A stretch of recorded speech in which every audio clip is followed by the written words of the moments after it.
Dunlop racing tyres. This is the original one. This is the first Dunlop wired-on tyre. It's a 450/19 Dunlop triple stud tread pan. This is what cars like 35 Bugattis run as original equipment. 37 Bugattis also ran them. Fraser Nash's, Riley's, loads of little British sports cars in the 20s and early 30s ran that triple stud 450/19. This one's a 5 stud tread pan.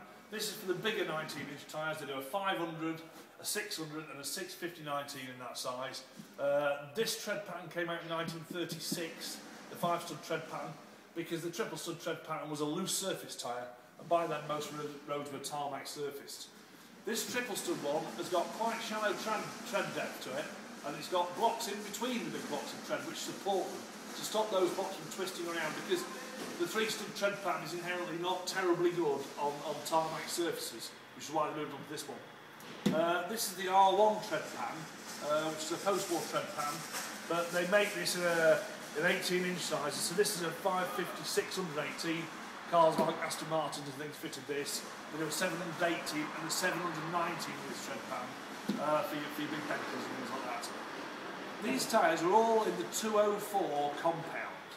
It's not a compound that's developed to give you the best grip in the whole wide world. If Dunlop wanted to do that, they could make you a tyre that gripped like stink and was worn out after one race. But the motivation behind using this tread pan was to give you a sensible longevity. So you could put a set of tyres on, probably even get a whole season's racing out of them.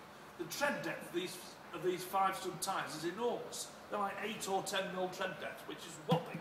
So they'll last for ages. And the plan is to level the playing field so cars can compete against each other. Because, say, in the VSCC, we race our 20s cars against our 30s cars.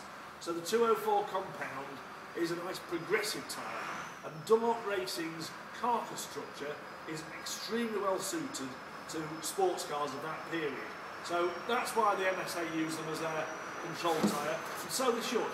And Dunlop's pricing of these tyres over their manufacturing of them has increased at a level which I believe to be less than inflation. And they do make a pretty complete range. So Dunlop Racing tyres, they're your pre-war car tyres.